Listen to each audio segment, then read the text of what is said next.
Hey, what is going on, everybody out there? This is Jakejames Lugo. Welcome to the channel, and welcome to a brand new episode of A Definitive Discussion Rebooted, my talk show podcast where I bring on phenomenal individuals from all over the place, the different corners of the internet and the gaming industry, and we talk about some things on here. We deep dive into a lot of different stuff. I've had a lot of great guests on the show. I've talked about a bunch of great stuff. If you haven't already, definitely check out some of the previous episodes on the playlist over on the YouTube channel, and also don't forget, over on my Patreon page, for the dollar level or higher tiers, you guys get all that exclusive content, including the EX modes that we have that's an offshoot of this show. Again, there's a lot of cool conversations with a lot of great people that I've had on the show thus far, but today I'm going to have a fun one. Okay, I got Mr. Midas, who is a TV show personality or a TV show presenter that's into gaming, that has his own YouTube channel, does a lot of content online and stuff, and we're going to talk about some fun stuff. So Midas, what's good? How you doing?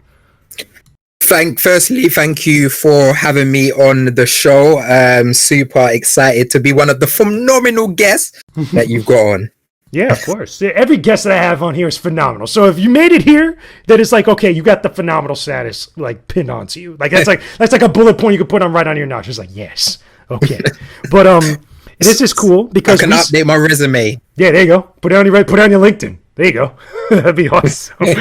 But this is cool because we started talking first because we were part of the games industry gathering that we met on there, and then we started talking on Twitter, which is cool. And then it was like, you know what? Why don't you just come on and just have a conversation with me? Because I figured it'd be kind of fun, which is pretty dope, pretty awesome. Yeah, I appreciate that, man. I'm really excited to talk about this game because I love this game with my soul. Yes, so if you guys couldn't already tell by the title, we're going to talk about Final Fantasy VII Remake. Now, we have some interesting history with it because, I mean, we're both in like different, I guess you could say, perspectives or places with it because, you know, you love this game with a passion. You were telling me like you've done a lot of content about it. You followed it for a long time. I have as well. One of the stories that I tell everybody about it is that I was one of the people that was in the audience during, I think it was E3 2015 when they first officially like unveiled the trailer, like the reveal trailer, I guess you call it, or a teaser, that they announced it, that it was happening. And I'm in the audience on the scissor reel for the PlayStation conference, jumping for joy in the audience, actually like excited for this game like an idiot. That you guys could go find that on the PlayStation thing. But you've also done a lot of content about Final Fantasy VII Remake in general, like ever since before and like after the release. So tell me a little bit about it. Like, what's this game mean to you? So I always honor two titles that really changed me as a gamer. So I honor Legend of Zelda: Link's Awakening as game. Link to the Past is the game that is the game that really kind of got me into gaming, like my first kind of JRPG that I kind of fell in love with, and then Final Fantasy VII is the game that made me a hardcore gamer. That's the game I always honor as the title that made me go, oh my gosh, this is what I want to be. That was the one that hooked you. Yeah, that's the game. Yeah, that's the game that made me wear that badge of honor as a gamer, and I love it. It's so funny. So when I bought the game, when I looked on the back of the disc, all of the pictures of the game were showing the in-fight cutscenes. So I thought that's what the game's graphics was going to look like at the time. And then when I started, I was like, why does it look like triangles and squares and shapes? Like, why do they look like that? They look a bit weird. But then when they got into the fight scenes, I was like, oh my God. And I just instantly gravitated to Cloud as a protagonist, and Barrett and Tifa and Aerith, and I love the story. I love the music. It was the first turn-based JRPG that I got into. I've loved turn-based JRPG since that. Cool. So the game's always been part of my life. But like I said, the game never looked how I really wanted it to look. And I love the lore of that game so much. Like one of my favorite games is Crisis Core. Really? I love Crisis Core on the PSP. Such a good game. Kind of got me more understanding Cloud's life, introducing Zack to me properly, and I love the look of the game. And that was like an action adventure game because it weren't turn-based, and I really loved that. And I love Advent Children, so I was so invested in this lore. Same. And then for years and years, Square kept on doing these stupid teases of Final Fantasy VII's coming out again, but it's just the old one. Final Fantasy VII's coming out with a little polish, and I was just sick of it. I was like, what about that teaser on PlayStation 3? Remember that teaser where they were showing off the power of the PlayStation 3? It was just the opening of Final Fantasy VII, and we're like, oh yes, we're getting this game, and it like never happened.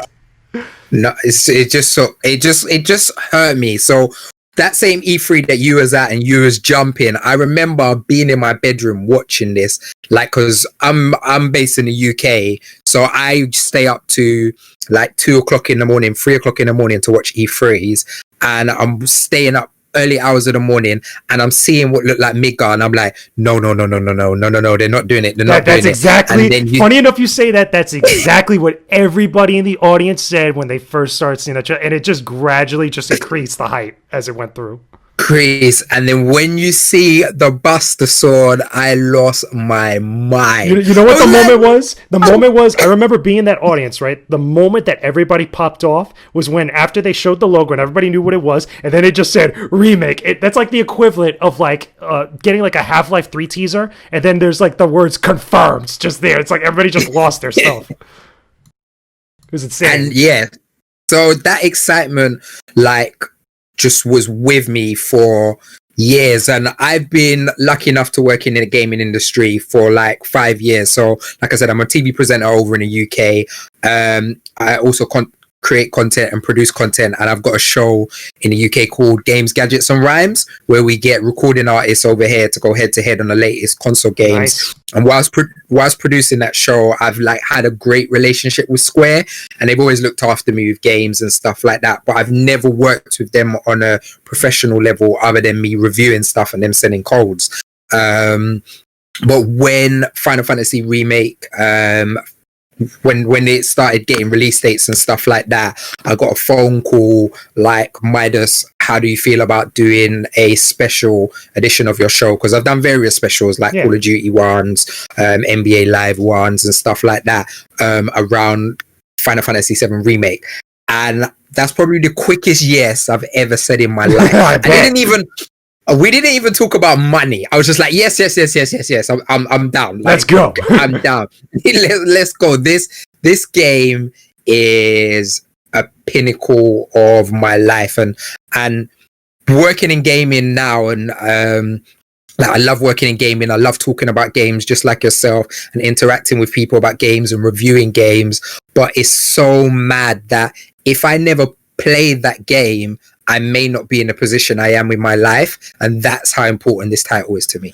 I can imagine. I can relate a little bit, because even though FF7 is not that game for me, I could understand that. Like, for me, that game was the first game I played, which was Sonic the Hedgehog on Genesis, and that's what really kind of set me on the path of just like being invested in gaming culture and just the path, the medium as a whole.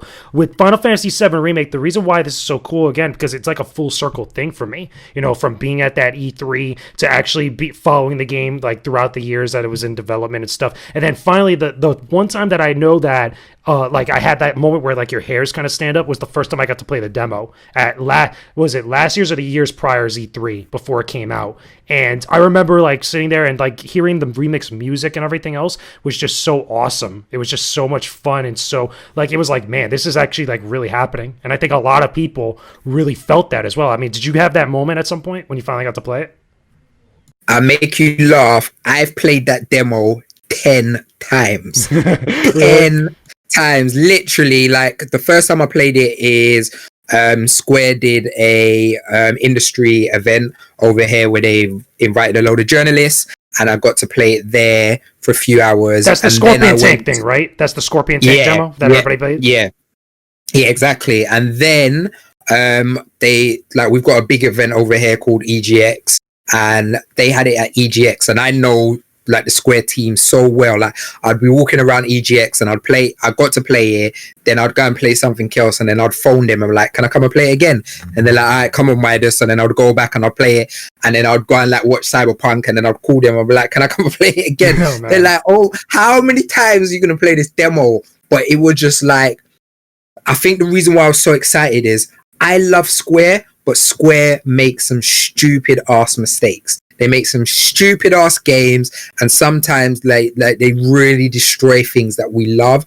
And I was really nervous about them doing that to Final Fantasy VII, but to play it and it just felt so seamless. Like I can't, other than playing Ghost of Tsushima this year, I can't think of a game that I've wanted to fight more in than in Final Fantasy VII Remake. Like, go ahead. Yeah, go ahead. Like, I always wanted to fight because the combat was amazing.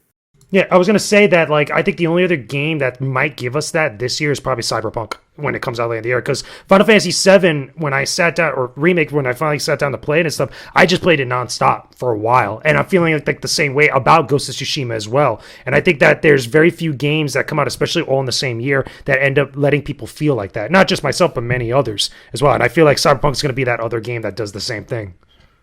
Yeah, 100%. When I was lucky enough to see the Cyberpunk demo at E3, and I sat down there and I walked out and I was like, oh my god, this is what next gen is.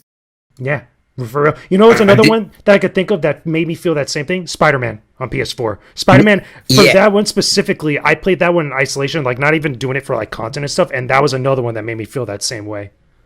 Yeah, because that swinging around New York in Spider-Man just feels perfection. Like, that's the best. Do you know how good Spider-Man is in terms of traveling? I never knew that there was a fast travel for probably like 10 hours into the game. I know a lot of people have said that same thing, and for some of us, because again, I used to live in New York for a long time.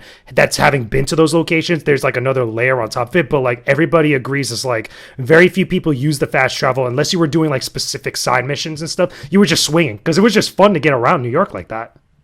Exactly. It's like GTA, in it. Like driving around in a car in GTA is so fun that you don't need to fast travel. You want to drive to that destination, and they made that feel so good in Spider-Man. But one thing I need to throw at you really quickly, a question to throw at you. Yeah. If you love Sonic so much, how do you feel about Sonic Mania? Sonic Mania is great. I love Sonic Mania, especially even though it's a lot of remixed stuff from like past Sonic games, but it does have its new stuff. I still maintain that my favorite all-time Sonic game of like the entire franchise is Sonic 3, and that comes from a lot of nostalgia and stuff. But you got to respect that formula that they did for Sonic Mania, going back to a lot of the traditional Genesis and Sonic CD stuff, compared to what we ended up getting with like Sonic 4 Episode 1 and 2. And things like that. Again, it's a very similar way that I'm pretty sure a lot of people feel like it with Final Fantasy VII. Go playing the remake and then playing the original, or playing the original first and then playing the remake, which, again, all nostalgia, but luckily for us, for that game, really, really just, it gave us a lot of satisfaction knowing that, like, we got a lot of great high-quality stuff with it. So that's the same way that I feel about Sonic Mania.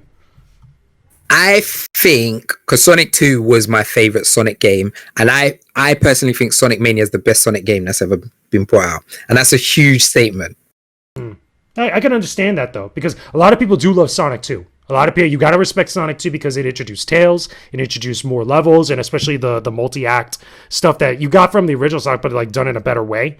Like that. But with Sonic Mania, I think Sonic Mania is such a love letter to classic Sonic after years of like dealing with like a lot of nonsense, a lot of bad games. Like overall, it was a good breath of fresh air. 100%. And like you said, that really relates to Final Fantasy VII Remake, because I feel like so many people fell off. Like, I think the only other one that is beloved as much as FF7 is FF10, and I think so many people love 10, and a lot of people love 12, but the amount of people who love 10 is like how people feel about 7. And I think after, like, I didn't like 13. I think Lightning was a great protagonist, but I didn't like 13. 14 I didn't play because I don't play MMOs. I thought 15 was okay, but because Final Fantasy 13 Versus was so hyped and it looked so amazing, it always kind of killed 15. I platinumed it, but it wasn't great. But I kind of feel like 15 for me was the testing ground for Square to learn how to do real-time action.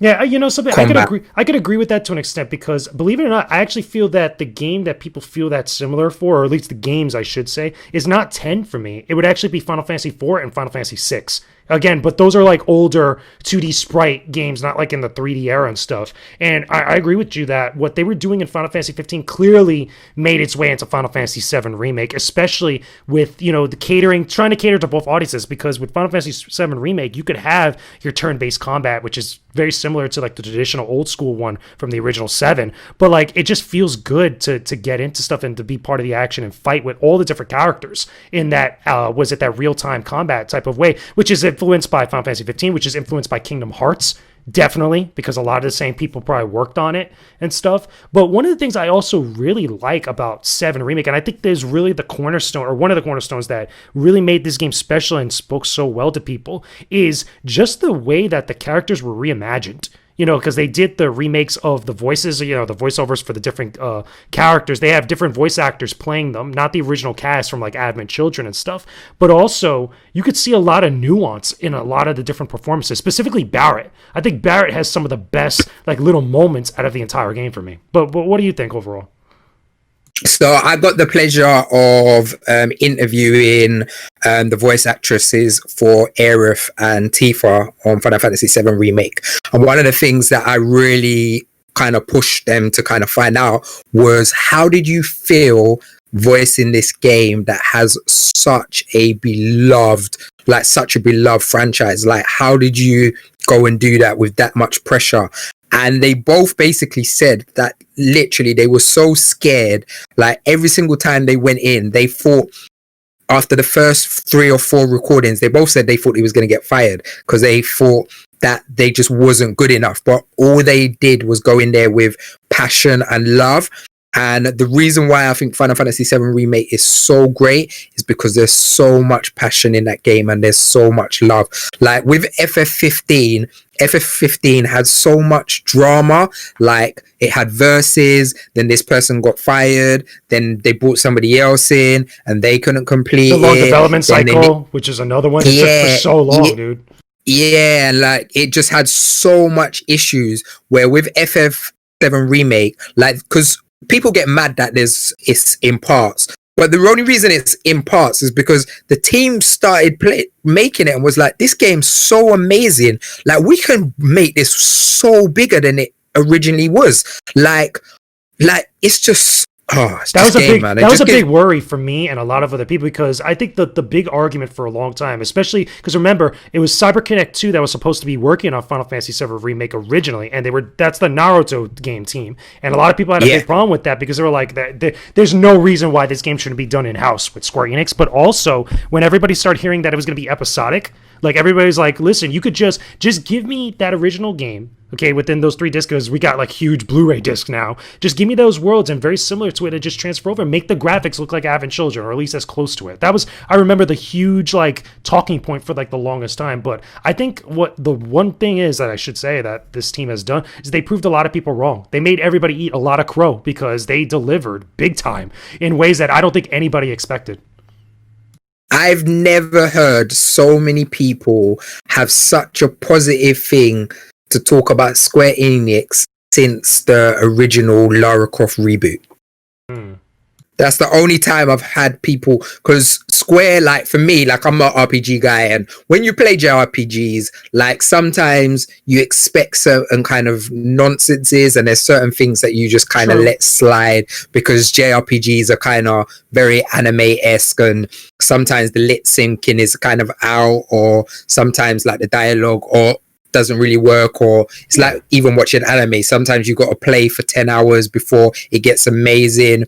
And I feel like you said, they proved everyone wrong and they did everything they needed to do right. And I'm not saying this is a perfect game. This is not me saying it's a perfect game, because there's no such thing. But I feel like all of the points that I needed to feel like this game is incredible, they brought it. And I think like, I don't think enough praise has gone into how good that combat system is. And I'm not a combat system guy, I'm a story guy. The reason why I love video games is because I love being lost in a narrative. But that combat system is incredible. The way they merge the real time and turn-based together, because whenever you go in to choose your magic and you're going to choose like a move or you're moving over to another character, it is so seamless. It's the easy. Camera is easy. It feels natural. The camera feels right. Like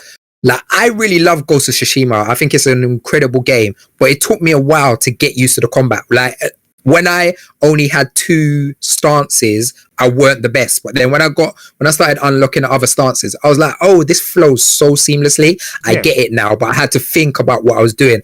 And sometimes even when I go into a fight, and I think that's the point of the game, they don't want you to just hack and slash. They want you to go and think when you get into a fight. Smart. But with Final Fantasy, it was just smooth. I felt like I was those characters. The only time I had to really think is when I went for the platinum and I played in hard mode, and hard mode ain't no joke. Oh yeah, definitely.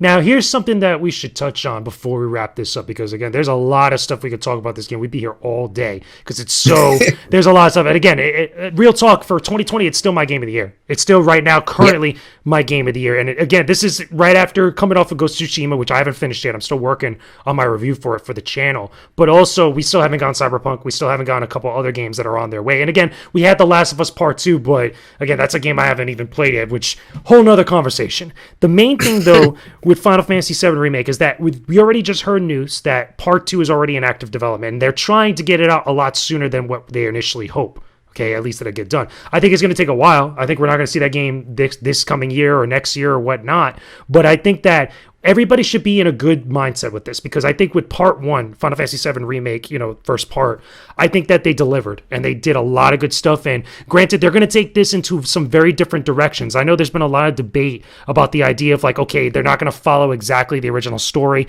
The game is called Remake. I actually looked up remake in the dictionary, in the Webster's dictionary, to get like, specific verbatim, and just like doing something that might not necessarily be exactly the same. It's just redoing something again, but probably differently. And I'm like, something, there's some playing on words going on here, and I think they already telegraphed to everybody way in advance what their intention was. But I'm actually cool with that. I'm actually totally fine with it. But are you the same? I mean, do you want them to really go wild with this? So, like I said, Final Fantasy VII Remake is so important to me, and it's so special to me.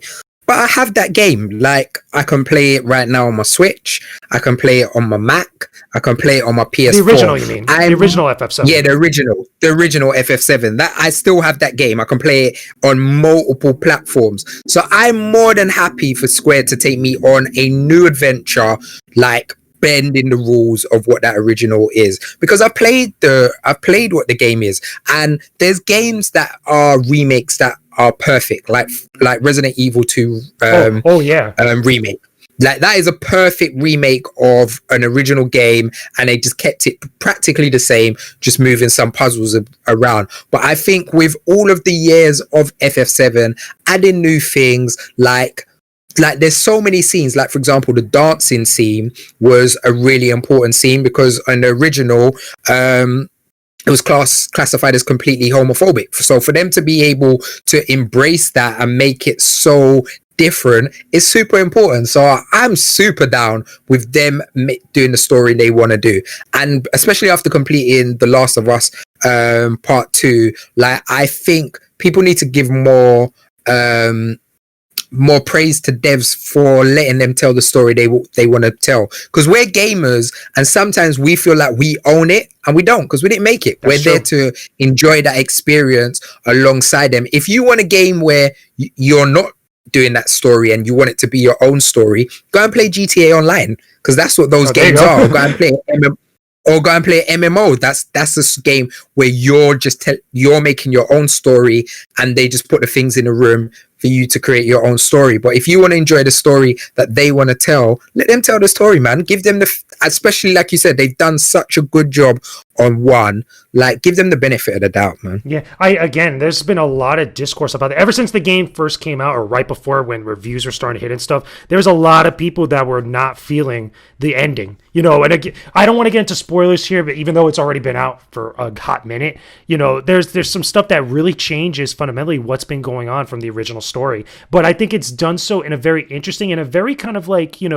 open to interpretation type of way, I still think you're still going to get the basic bullet points of Final Fantasy VII. Like, we're still going to go to Wutai. We're still going to go find Homeboy in the mansion. We're still going to go deal with Sephiroth and the rest of Shinra and all that stuff. But I think that because of what the ramifications that Remake has done and like their whole idea about the fates and like how they've like interpreted that in the game, I think that there's some wiggle room for them. And I think that with what they've done so far, they've done it in such a high level of quality. And I feel like they were done with a lot of respect to the original. Like, we both keep saying it throughout this episode, there was a lot of reverence for the original Final Fantasy VII, and understandably so. So I'm not like worried about it anymore. I'm not as worried as I was when they were first making this game, when I heard about Cyber Connect 2. And then all that stuff changed, obviously. Like, what we got here is awesome. And I'm really looking forward to Final Fantasy VII Remake Part 2. Do you think we're getting it anytime soon? Do you think we're getting it in the next couple of years? I definitely think it will be. I personally think they're working towards next gen on it. I think it will release on this gen and next gen. So I think we're probably not going to see it until late 21. Yeah. Probably early 2020. Or 2022, you mean? Like, so 22. Yeah, so PS4, PS5, maybe Xbox Series X, maybe. That makes more sense to me. I think a dual release makes sense, because I'm pretty sure they're not going to want to abandon people on PlayStation 4 like that. I mean, granted, new hardware and everything else, but I would be more interested to know if they end up doing that, would they put Final Fantasy VII Remake, the first part, on PS5? I'd be very interested to know. I think that would be pretty awesome to have it as like a bundle, part 1 and part 2. I mean, granted, I think we're getting 3 parts. Do you think we're getting 3 parts, like the original thing?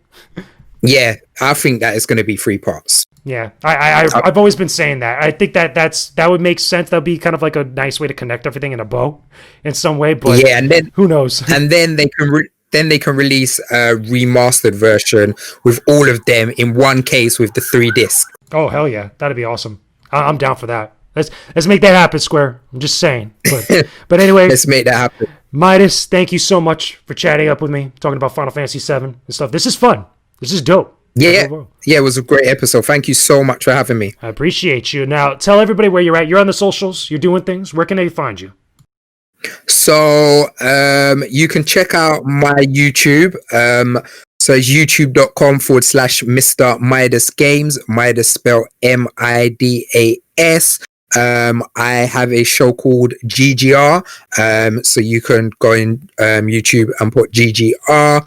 I host a show called WTF on Jinx Esports TV, which is a global TV station. So it's on in the UK, it's on in Canada, Africa, and the Philippines. So if you're in any of those countries, just go into Jinx TV, and I'm on all the social Mr. Midas Games. So Instagram, Facebook. I'm not on TikTok because I'm not that cool. So yeah, Mr. Midas Games, just search for me.